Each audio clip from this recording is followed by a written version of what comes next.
Hello friend, welcome to my YouTube channel. I hope कि आप सब अच्छे होंगे।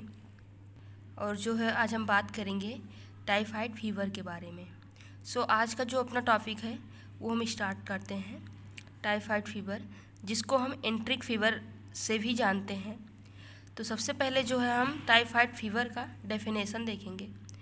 It is an infectious disease of small intestine which is characterize by prolong fever, toxic symptom और constitutional disturbance.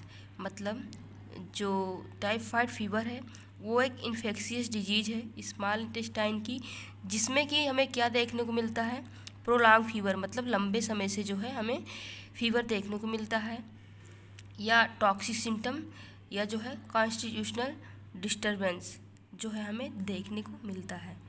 और जो typhoid fever है एक बैक्टीरियल इन्फेक्शन है जो कि साल्मोनेला टाइफी बैक्टीरिया है, उसकी वजह से जो है हो जाता है।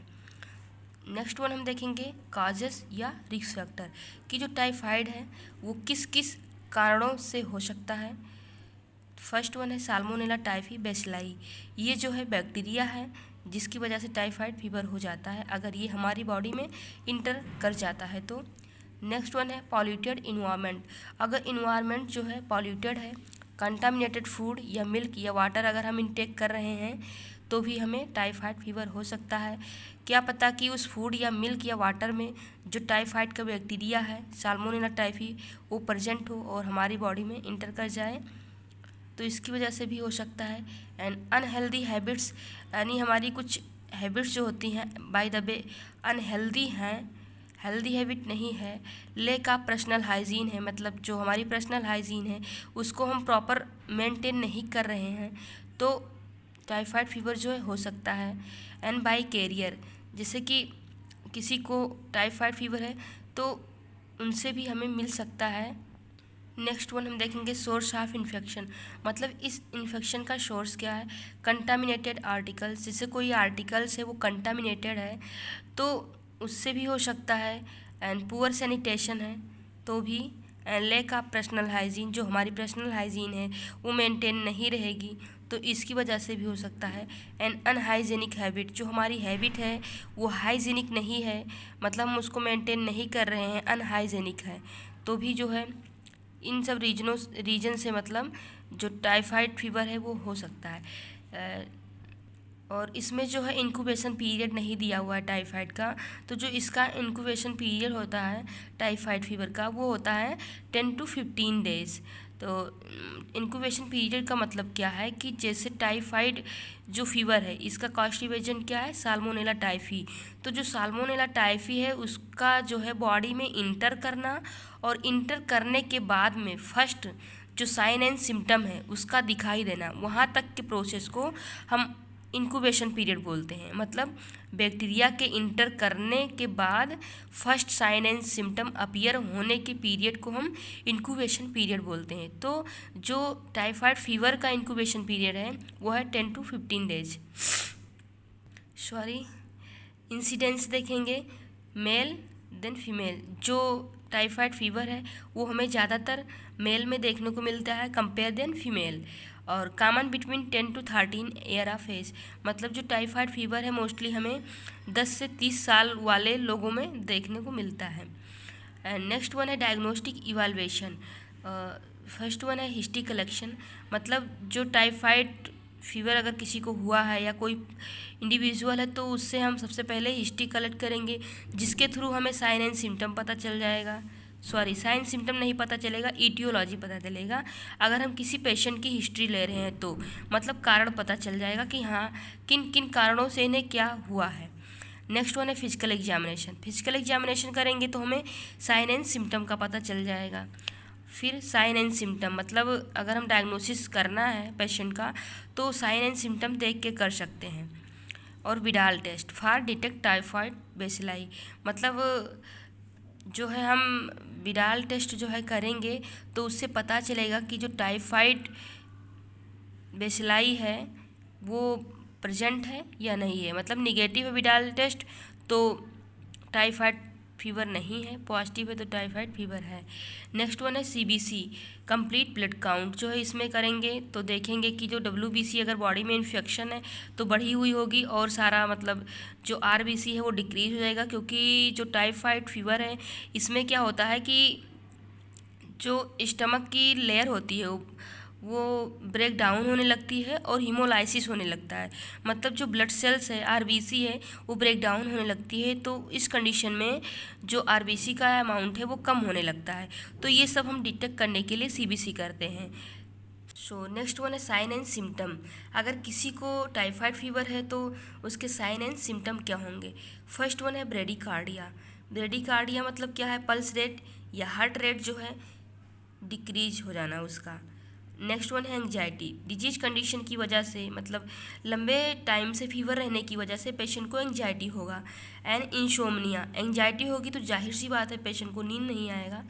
एंड नेक्स्ट वन है कॉन्स्टिपेशन। कॉन्स्टिपेशन क्यों होगा, क्योंकि जो साल्मोनेला टाइफी बैक्टीरिया है वो हमारे स्मॉल इंटेस्टाइन की जो वाल्स होती है वहाँ पे जाके वो डिपॉजिट हो जाता है, मतलब वहीं पे जाके वो ठहर जाता है। तो ठहरने के बाद में क्या होता है कि जो वहाँ की टिश्यू होती हैं उनको डैमेज करने लगता है।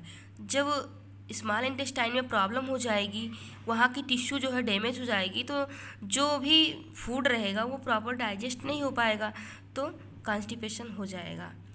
And red spot on chest, जो चेस्ट है वहाँ पे रेड स्पॉट हो जाएंगे। क्योंकि टाइफाइड में सीवियर केसेस में क्या होता है कि इंटरनल ब्लीडिंग होने लगती है। ओलिगोरिया, जो मतलब यूरिन है वो भी कम आने लगेगा, 100 ml से भी कम आने लगेगा 24 घंटे में भी। पालोर कलर, मतलब क्या होता है कि टाइफाइड जो फीवर होता है उसमें जो RBC होती है ब्रेक डाउन होने लगती है, उसका अमाउंट जो है कम होने लगता है, तो बॉडी जो है एलोइस होने लगती है। एंड नोजिया, ये जो नोजिया है ये सीवियर केसेस में मतलब देखने को मिलता है। और नेक्स्ट वन है हेडक, पेशेंट को हेडक होगा। एनोरेक्सिया, मतलब जाहिर सी बात है कि अगर किसी पेशेंट को फीवर होता है तो भूख नहीं लगती है। नेक्स्ट वन है एब्डोमिनल पेन। एब्डोमिनल पेन क्यों होगा, क्योंकि जो फूड है वो डाइजेस्ट हो नहीं पा रहा है अच्छे से, तो सारे जो फूड हैं वो हमारे इंटेस्टाइन में ही इकट्ठे हुए हैं, तो एब्डोमिनल पेन होगा। डायरिया, क्योंकि या कॉन्स्टिपेशन होगा या डायरिया होगा, दोनों में से एक ही होगा। अगर जो खाना है वो अच्छे से नहीं पच पा रहा है तो डायरिया या कॉन्स्टिपेशन हमें पेशेंट में देखने को मिलेगा। Edema in lymph node of small intestine, जो लिम्फ नोड है स्मॉल इंटेस्टाइन की उसमें भी हमें एडिमा देखने को मिलेगा। Loss of weight, loss of weight जो है देखने को मिलेगा। क्यों, क्योंकि जो पेशेंट होगा अगर उसको लंबे समय से फीवर है, भूख भी नहीं लग रही है, तो जाहिर सी बात है उसका वेट जो है लॉस हो जाएगा। ड्राई टंग, उसकी जो जीभ है वो भी सूखने लगेगी। इंक्रीज WBC, बॉडी में इन्फेक्शन हो जाने की वजह से जो WBC है वो भी इंक्रीज हो जाएगी। नेक्स्ट वन जो है हम देखेंगे ट्रीटमेंट। अगर किसी को टाइफाइड फीवर है यानी एंट्रिक फीवर है तो उसका ट्रीटमेंट हम क्या क्या कर सकते हैं। एंटीबायोटिक, जिसमें कि हमें ब्रॉड स्पेक्ट्रम देनी होगी, जो कि ड्रग ऑफ चॉइस है। उसमें कैप्सूल लेगा, कैप्सूल क्या है, chloramphenicol 500 mg 6 hourly for 5 to 7 days। ये जो कैप्सूल है देना है 500 mg का 6 आवरली, मतलब 4 बार जो हमें देना है दिन भर में 5 से 7 दिन के लिए। नेक्स्ट वन देना है सिप्रोफ्लॉक्सासिन, ये भी एंटीबायोटिक है, ब्रॉड स्पेक्ट्रम है, ये देना है। और एमॉक्सिसाइक्लिन, ये एंटीबायोटिक जो है हमें पेशेंट को देना है। नेक्स्ट वन है vitamin B complex and vitamin C and nicotinic acid with symptomatic treatment, मतलब विटामिन सी और निकोटिनिक एसिड देना है, उसके साथ साथ में हमें सिम्टोमेटिक ट्रीटमेंट देना है। जैसे कि पेशेंट को हेडक, एब्डोमिनल पेन, कॉन्स्टिपेशन ये सब हो रहा है, वोमिटिंग हो रही है, तो इस सब का भी हमें ट्रीटमेंट देते रहना है पेशेंट को।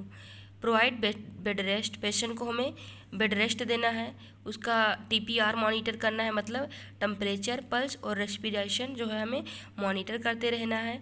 और हेल्थ एजुकेशन देना है, टाइफाइड फीवर जो है उसके रिगार्डिंग की अपना पर्सनल हाइजीन जो है पेशेंट मेंटेन करके रखे।